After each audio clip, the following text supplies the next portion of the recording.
All right. So we're going to stay in the life of David. Lizzie, I appreciate that word. I think that was just right in line. And actually, some of what Lizzie was saying, I kind of thought I might need to just sit down because she was preaching some of my sermon, but she didn't go on in a lot of detail. So I will go ahead and preach the sermon anyway. And we're gonna kind of stay in the life of David, and we're gonna talk some about. We're going to kind of get into chapter 17, where David begins to engage in the battles that the Lord has in front of him. I want us to remember that this all comes out of a spirit of revelation. And we thought that we would demonstrate to you what revelation looks like tonight. You know what's revelation look like? It can come by surprise. Would you say that, Tim? It can look surprising. It can. You guys know I've been rehabbing my house, along with the help of about 15 people that know what they're doing, and I don't know what I'm doing. But they've been teaching me, and I got a little revelation this week, and we thought we'd show you that on the video. You got it? That's me. They call me Sparky now. All right.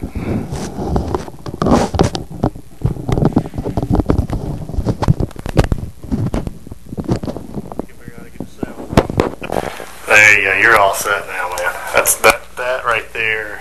That's really the tool that they recommend using in the manual. Careful now. Okay, Sparky. Careful. Woo! Get out.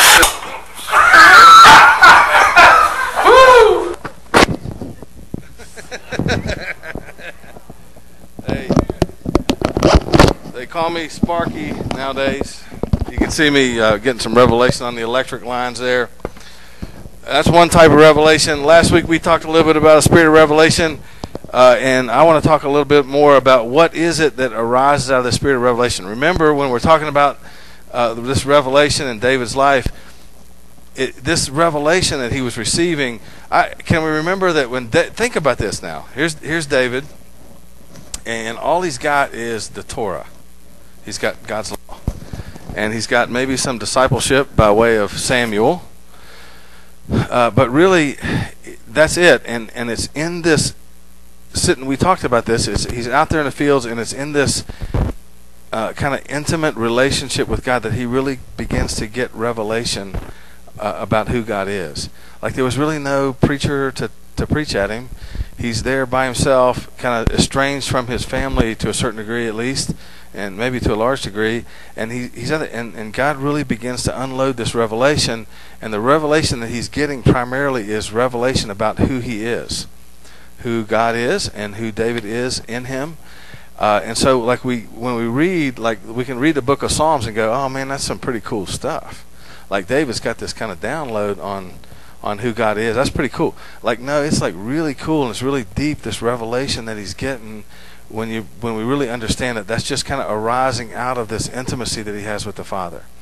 And what I want to encourage you in tonight is that, like even in the hustle bustle in the midst of life, like we have access to that same revelation, right? And this same understanding, and this same knowledge about who God is and what He's like we have access to the same kind of revelation.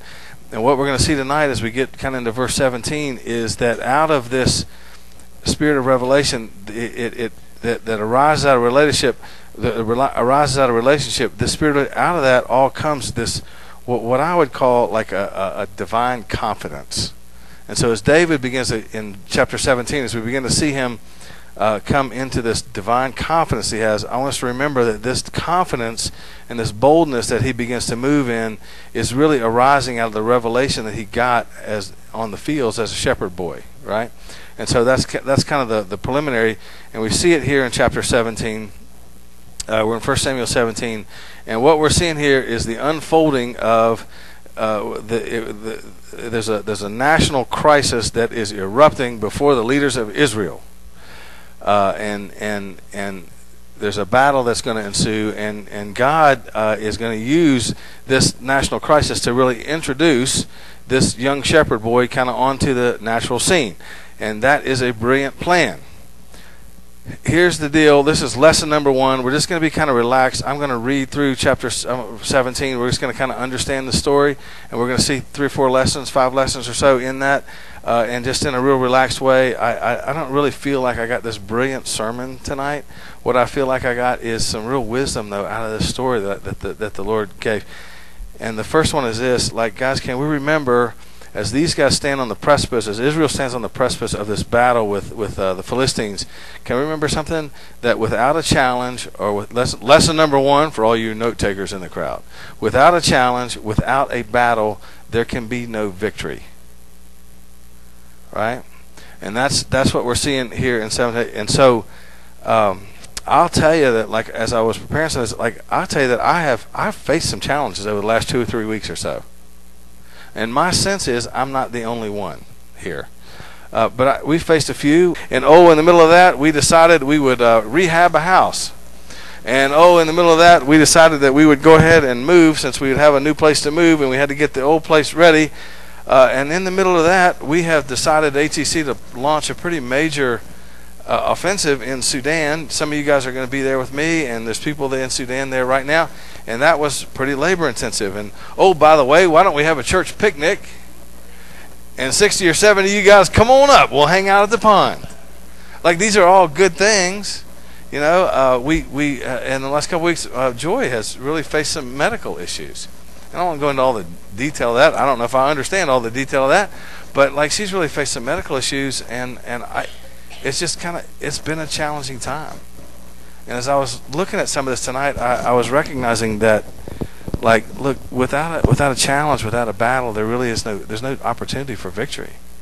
And so I don't know. My sense is that some of you guys maybe as well are in the midst of some challenge, in the midst of some battle. And what I would tell you is, if you find yourself in the midst of challenge, good.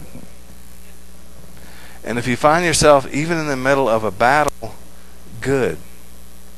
Because that means that for you, there is the opportunity of this potential victory.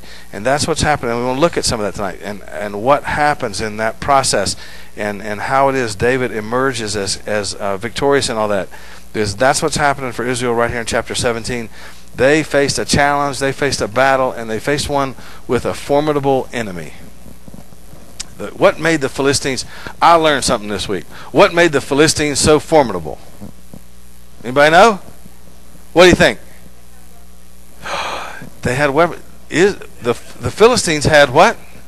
They had metal. Israel did not. Israel's still fighting with rocks and sticks, I suppose. And these guys had developed iron, and so they had spears, and this produced for Israel a pretty formidable enemy with a pretty decided advantage. And it was going to be a tough battle as they fight with their rocks and their clubs. And so we're going to walk through this, and I think we're going to see some lessons here. You see it in 1 Samuel 17, chapter 1. Now the Philistines gathered the armies for the battle, and they were gathered at... Anybody know how to pronounce that? How do you pronounce it? That's not correct. No, I'm just kidding. I have no idea. We'll go with that. So they gathered at Sukkah, which belongs to Judah. I didn't know how to pronounce that. And they camped between Sukkah and, how about, what's the next one, Bill? Azekah. What's the next one?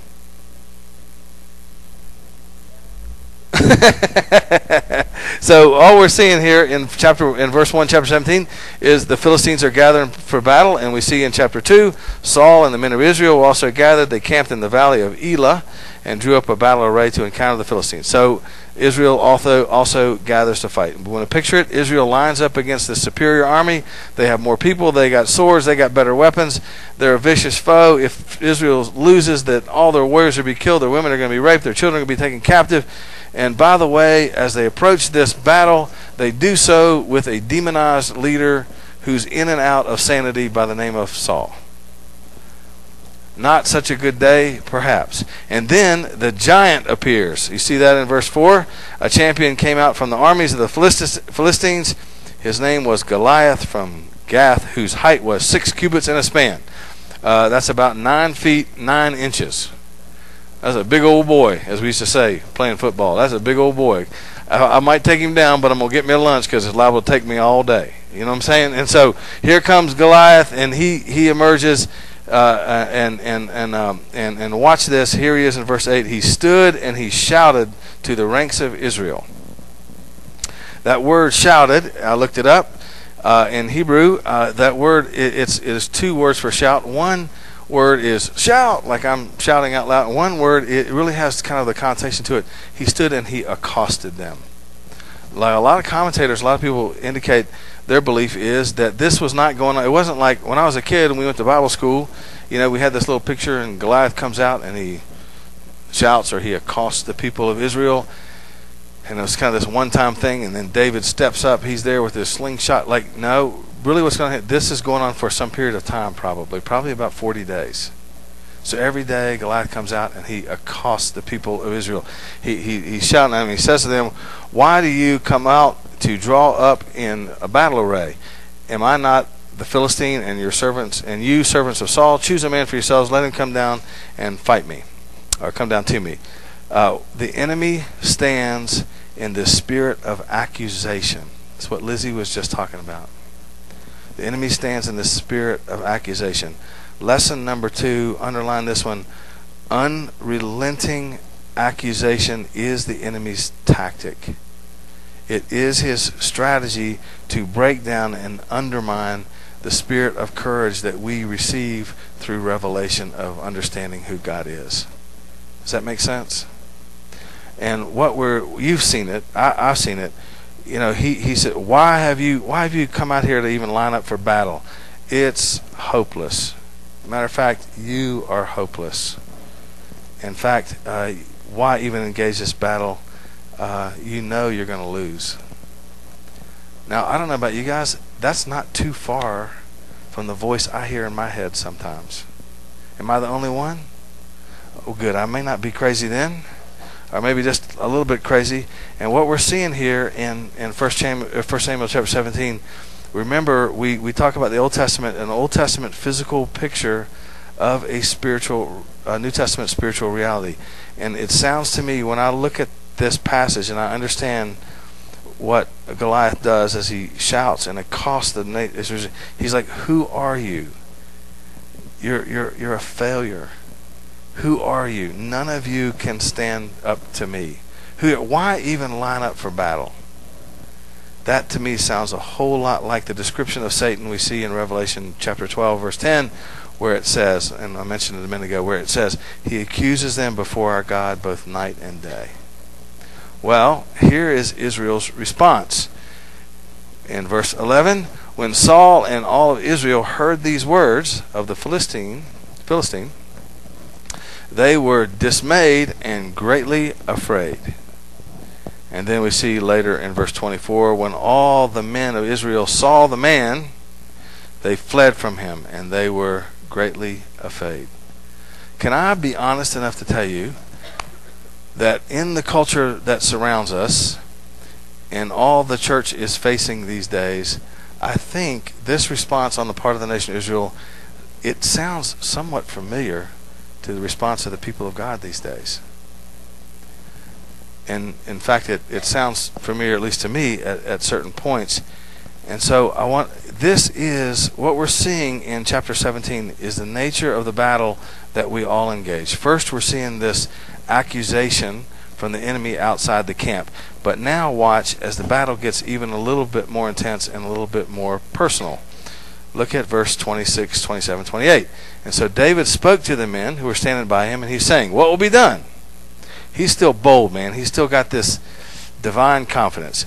"What will be done for the man who kills this Philistine and takes away the reproach from Israel? For who is this uncircumcised Philistine?" He's like, whoa, wait a second.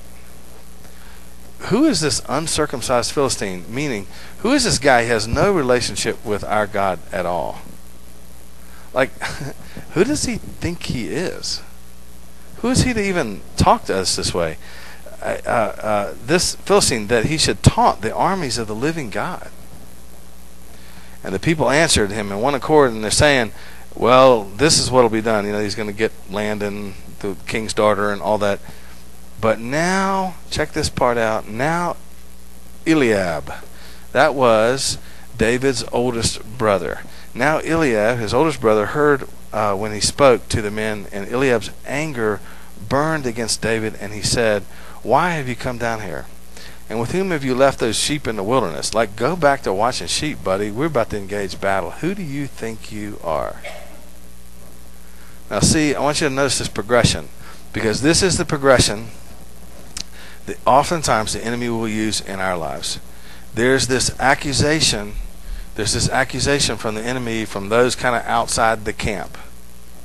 And that's painful. You know, I mean, that can kind of hurt your feelings.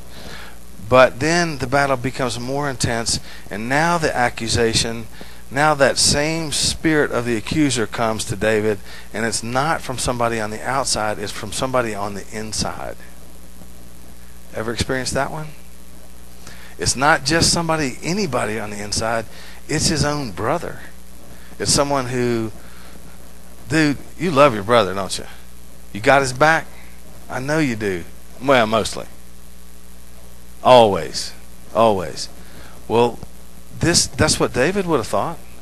And now this accusation, probably that is arising out of jealousy, comes at him from somebody inside the camp, and even from his own brother. The battle begins to get a lot more personal.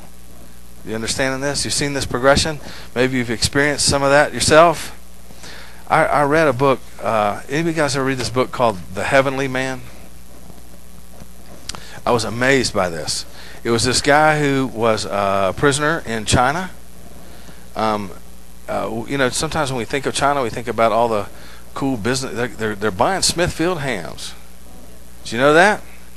China's buying $4.6 something billion. Wow, that's pretty cool for a bunch of hams. I wish I had a few pigs in Smithfield. And so they're buying Smithfield ham. I mean, when we think of China, sometimes we think of this country that is this growing economic power. And man, and if you were a business guy and you fly into Beijing, man, you can fly into Beijing, go to Tiananmen Square and stay at a nice hotel there beside Tiananmen Square. And it kind of exudes power, and it's like, man, the economy's pumping. Looks like, at least people from the surface level, looks like people are doing pretty good. Like, there is an underbelly to China. Don't let anybody tell you different. And I know, because I've seen it, and I've run from those guys before. There's an underbelly to China. And so this guy writes a book about, it's called The Heavenly Man. He writes about this persecution that he endured and God's deliverance in that. He describes these horrific conditions that he had to endure, and the temptation really to kind of to walk away from the faith, and because of the Lord's deliverance, his tenacity to not do that. And so he writes this book, and he escaped from China, and he began to preach in North America and in Canada. Okay, and so I was really kind of interested by this. So I was in and out of China in that period of time a little bit, and so I asked some of the guys there. I was like, "Hey, how about this cat, this Heavenly Man guy?" Yeah, we knew him. In fact, he was part of one of the networks that we were attached to, and we're kind of teaching in.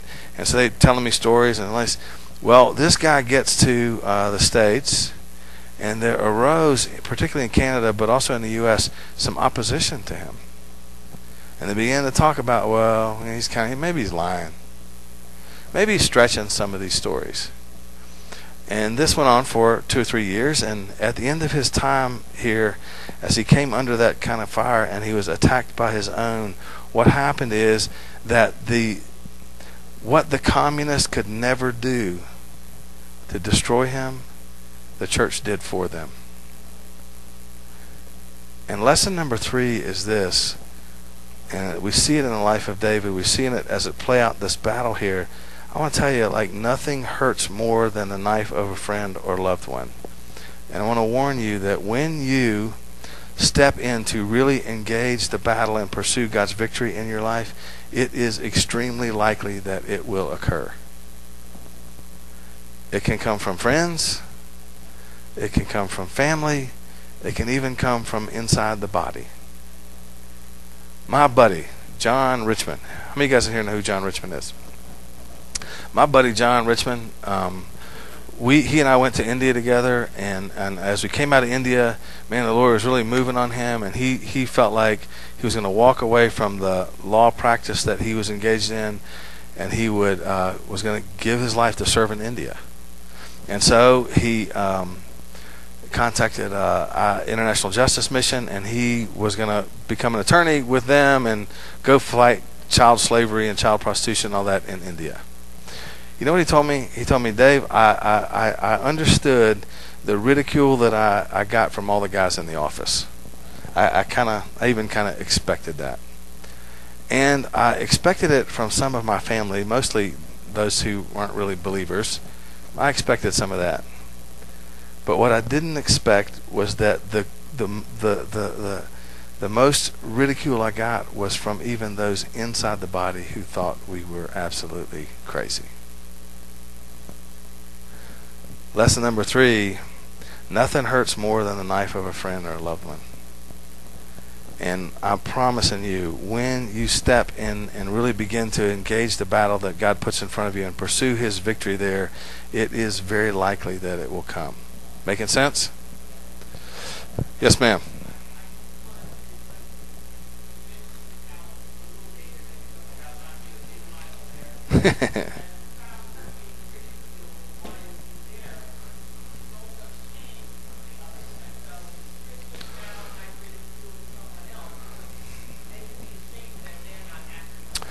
I'm not sure the source. I thought about this today, and I'm not sure about the source of that ridicule. I don't know if it's shame.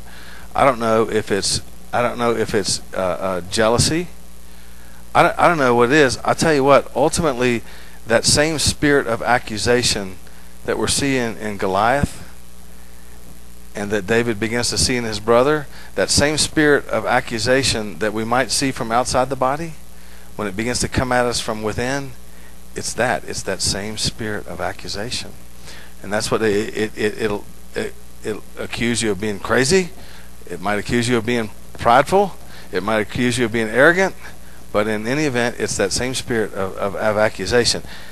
And what we're going to see here in this story is the enemy's going to throw one last jab at David. I'm going into all this with the hopes that it's connecting with some of us, and that we can get some understanding of the nature of the battle we're in. Because watch this one last jab at David, and I'll mention this one just kind of for free here. Verse 31, when the words which David spoke were heard, and they told him to Saul, he sent for him. And so David says to Saul, let no man's heart fail on the account of him. Your servant will go and fight with this Philistine. David goes to Saul and he says, hey, don't worry about it. I've got this divine confidence. I've got this spirit of boldness. This spirit of, don't worry about it. I got this. And Saul says, you're not able to go against this Philistine. You seeing it? It's the same spirit, man. You're not able to go against the Philistine to fight with him. You're just a youth. You're just a boy.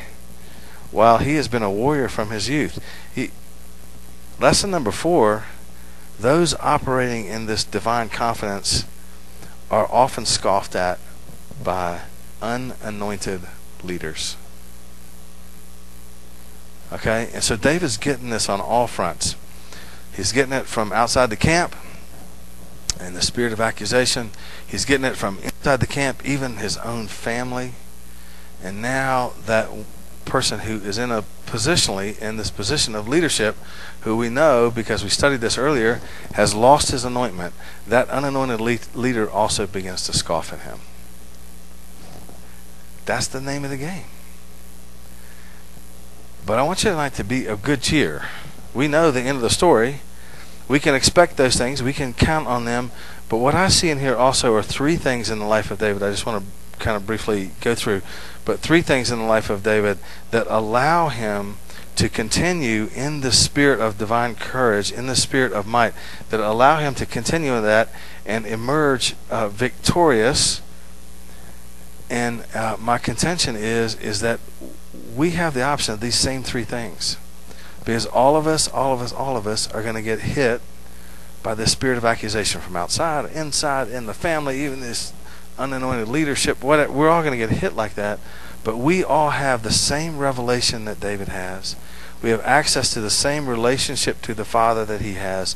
And we have access to all this that we're going to see in here that allowed him to emerge really victorious in that. The first thing we see in verse 36, and David, let's see. And David, I missed the verse. Okay, verse 36. He remembers this. He's like, look, as he begins to argue this, he says, look, your servant has killed both the lion and the bear, and this uncircumcised Philistine will be like one of them, because he has taunted the armies of the living God. What David does, the first thing David does here that allow him to kind of emerge with this victory is he fights lies with truth. And what David has is he has the benefit of prior experience with the Lord. He knows God. He knows he is consistent. He knows his history with God, and this becomes the best predictor of future events. And my contention is we don't have to let our divine confidence be shaken because we have the same thing. And I want you to remember, even as we're just kind of talking here, remember, he has made promises, he being the Lord, he has made promises to you in the past. How many of you would say, you know what, the Lord's made me some promises? How many of you could say, you know what, the Lord's made me some promises and he kept them? Man, I can say that. How many would say, you know what, I've seen the Lord's deliverance in my life? See, David had this prior experience with the Lord. He had seen the Lord make promises. He had seen and knew, because he had seen it and knew that God was consistent, he knew that he would see that the same promises be fulfilled in the future. He knew he had seen God's deliverance, and he knew because God was consistent, he could count on his deliverance in the future. And my presupposition is we got the same thing, man. There is no reason for us who are believers, who are children of his, to allow that confidence, that divine confidence we have, to be shaken at all. And that's one of the things that allows David to emerge in this battle victorious, and I think one that allows us to emerge victorious. The second one is this, and this one I think is pretty cool. This is verse 38, 39. So Saul clothed David with his garments, and he puts a bronze helmet on his head, and he clothed him with his armor. So David's like, nope, I'm fighting that Philistine, man. I'm taking that giant down. I'm going to pack me a lunch. It's going to take me all day. I'm taking that giant down. And Saul says, all right, here, you can use my armor. And he begins to put his armor on David. Verse 39, though, David girds his sword over his armor, and he tries to walk, for he had not tested them. And David says to Saul, I can't go with these, for I have not tested them. The third thing I'm seeing here, and the second thing I'm seeing here is that you and I have to walk this thing out in the armor that the Lord has given us. Right? We have to walk this thing out using the gifts or the weapons that he has provided for us. Like, there are sometimes I'll see something on TV, some preacher kind of guy, or I'll see something happen out where in one of the fields, and I'm like, man, I wish I could do that. I wish I had that gift.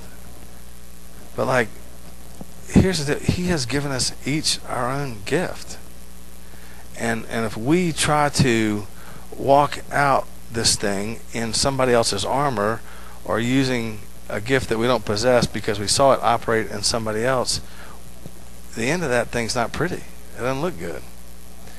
And so my contention here is part of what I can't wear somebody else's armor. It doesn't fit. When I was first, Joy and I had graduated from college, and man, we had dreams of a little house and a picket fence and a couple dogs, And I liked dogs then. I don't like dogs now, particularly after my kids' dogs were here for the last month. But at the time, it seemed like a good idea, And so we had this dream, and I took a job out of college for a company in Greensboro. They put me here in Roanoke, and I was working for these guys, and it was all it was all good times. And at the time, it seemed like a lot of money at the time, and everything's going good. And then I got wind of something. This was in the 80s, man, and Texas was exploding. Right? All the oil prices were up, and I thought, you know what, I'm going to go down to Texas and get me a job. I'm going to make my fortune. And Joy thought that was a good idea. So we packed up the house, And we headed on down to Texas, and I interviewed a couple places, and I ran into this guy who was he had a company there. It was actually a steel mill. I was in manufacturing. I know it didn't look like it in that video, but I'm actually kind of a manufacturing guy. It doesn't look like it. But I was in manufacturing, and so this guy had a steel mill. He was an older Texas guy. He was a believer, and he interviewed me, and he said, "Man, I got no children, and I've been looking for somebody, a young man, who could come in here and learn the business, and then I want you to have it." And Joy thought that was a really good idea, and I kind of did too. But as we got praying about that, I was like, "No, I really got that." I was like, I just want to study the Word, man. So I decided I'm going to turn that job down, and I'm going to go to seminary. And so I went to seminary, and in my head, it was like, I'm just going to go, and I'm going to study the Word. And that was a good way to go to seminary, probably. And my people said, like, you gonna be a preacher? I'm like, nah. You gonna be a pastor? Nah, man, I'm just studying the Word, man. Are you gonna be a whatever? I'm like, nah. And you know why? Because in my mind, and I'm not cutting it down. It was like, but it was just different than me. Like in my mind, being in ministry looked like my dad. You know, and it's like that was all cool for him. That was great, but I didn't want to do that. You know, and I saw the Lord do cool things, and that's great. But like I didn't want to do that. So people would ask me like, "Are you going into ministry?" Nah, man, I'm just here studying the Word. And it was because I thought I had to wear His armor. You get it? And like what I've learned is, I don't have to wear His armor. In fact, if I try to wear His armor, it's going to really get me in trouble.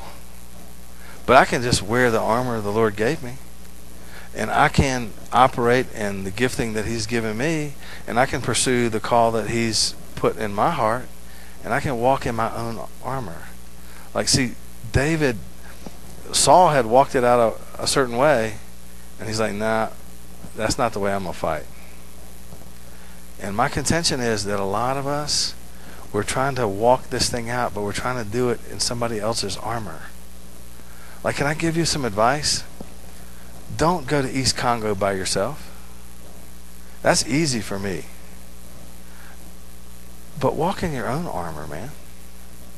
Now, if you want to go with me, that's cool. I'll probably keep you alive. We're going to Sudan. I'd say chances are good we're coming home. Can't say for sure, but it's pretty good. Like, just walk this thing out in your own armor. And I think that what happened to David was all those years in the fields, man, when he's getting this revelation about who God is, this revelation enabled him to stand up against all those accusers. Like, he knew better.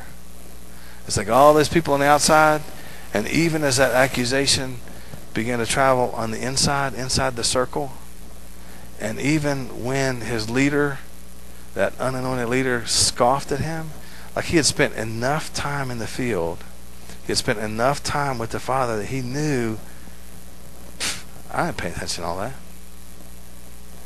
And the other thing he did, as he spent that time in the field, God gave him revelation not only about who he was, but who David was and who he had called David to be and what he had called David to do. Is that making sense? And see, he wants to do the same thing with us. This thing's not complicated.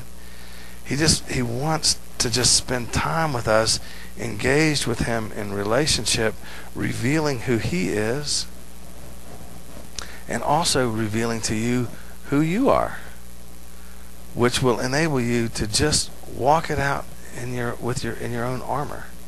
Walk it out with the weapons he's given you. Some of us may not even really know what weapons it is he's given us.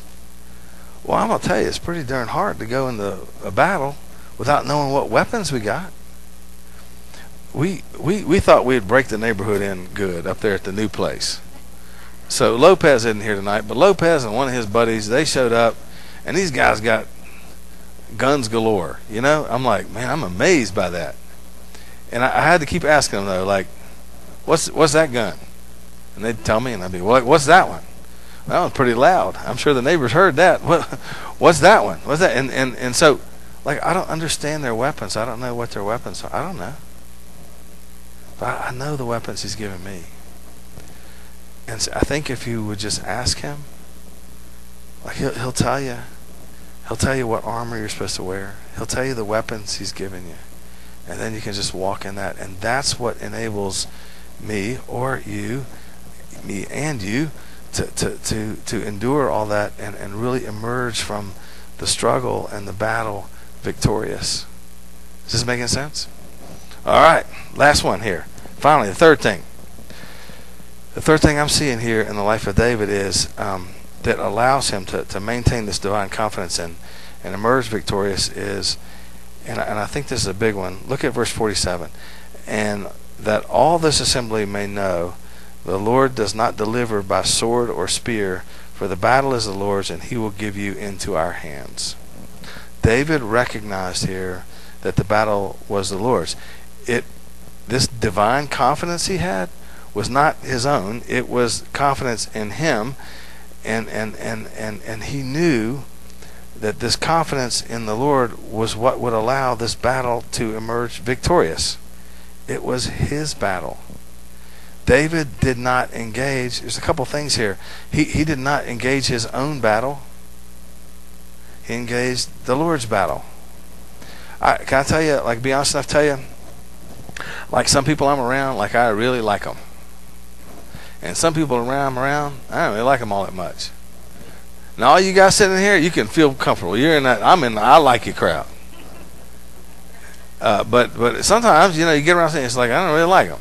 And so I was with somebody this week, and I'm sitting there thinking, I don't really like them. And I'm sitting there thinking, I can see some real holes in this theology, and I don't really like them.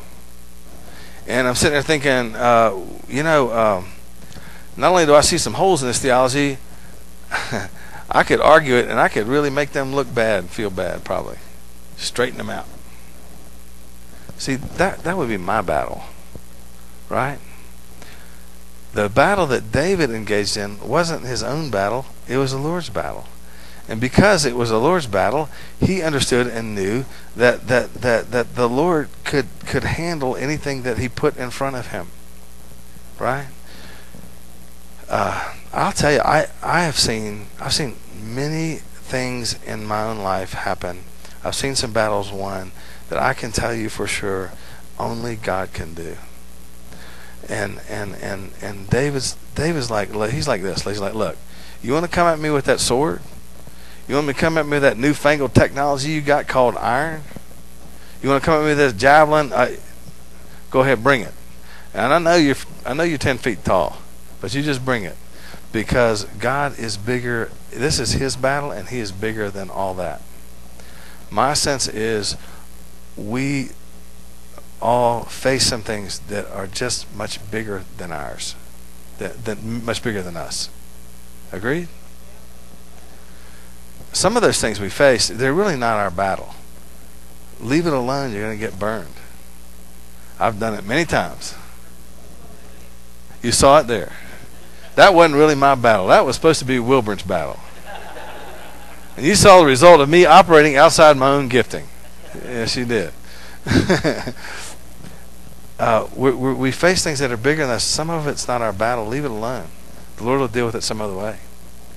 We also face some things that are bigger than us, more powerful than us, a foe that is formidable and a foe that has a distinct advantage.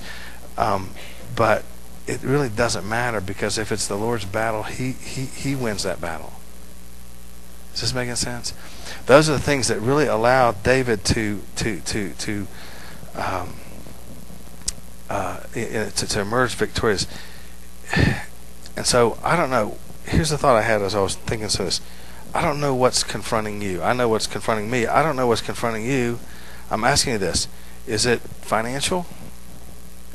Is it at the point of a personal relationship? Is it situational? Is it job related? Is he calling you to do something that you can't get your head around or even see how to do it? If that's the case, then I would say good.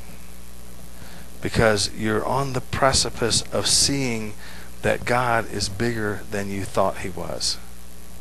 You guys ever listen to Atlanta Rhythm Section? I am so into you. Remember this? I can't think of nothing else. Go with me, Wolfie. I am so into you, baby. Now, these guys were cool, and I saw them years and years ago at the Coffee Pot. The Coffee Pot used to bring some good act. Yeah. Did you know Mylon Lefevre was the lead singer of the Atlanta Rhythm Section? And you're a 70s guy. I bet you didn't know this. Mylon Lefevre, actually now, he became a believer. And Mylon Lefevre now has a hymn in the Baptist hymnal. And so these guys became believers. And Mylon Lefevre, I went to his concert after he became a believer, and he said this. He's like, hey, man, aren't you glad that Jesus is bigger and better than anybody ever told you he was? Like, what is that thing that's in front of you that's too big? Is it financial? Is it a job situation? Personal relationship? I don't know. Family situation? That thing that you're looking at, and it's bigger than you. To that, I'm telling you, good. Because you may be getting ready to see that he's bigger than you thought he was. Is this making sense? That's what happens to David. And we all know the story. We know what happens. David hits him with the rock and he falls down. But I want you to see what really happens. Look at verse 52. After Goliath goes down, and I'll be quiet. After Goliath goes down, the men of Israel and Judah arose and they shouted and they pursued the Philistines as far as the valley. These fearful chicken guys who had been standing there listening to that guy accost them for 40 days. One guy steps up and goes, nope, I've got a divine confidence here. And I've spent some time with the Lord, and out of that intimacy has come a revelation of who God is and how he works. And I'm not listening to these scoffers, and I'm not listening. Instead, I know what he wants. It's his battle. He's going to take it, and he pursues it. He takes Goliath out, and that one guy standing produces this in all of Israel. The men of Israel arose and shouted. All fear is gone. Now they're worshiping, right? Now they're celebrating this victory. They shout and they pursue him. They chase him out as far as about it. They still got swords. They still have iron. They still are outnumbered. They still are mal-equipped. But it doesn't matter. Something has changed. Something's changed. And what changed was David showed them what divine confidence will do. And it made it rise up in them.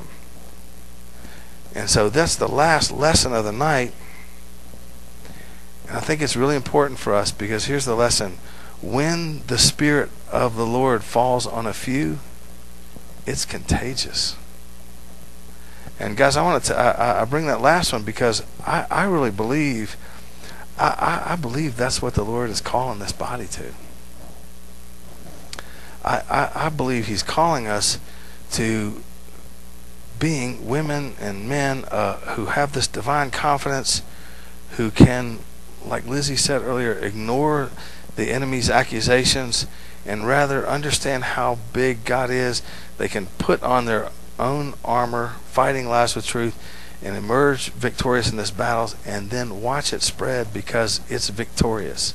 I swear to you, I believe that if we could see that happen among one group in the Roanoke Valley, I really think it would be contagious. That's what happened with that. I don't mean by that, I could care less, man. I don't mean by that, we're going to grow a church of 5,000 people here in Roanoke. We'll be the new edge, the new generation, the new First Baptist. I can walk in that armor. I don't mean that. But I mean from a kingdom perspective. If there could be a people, and I believe that's what God's calling us to,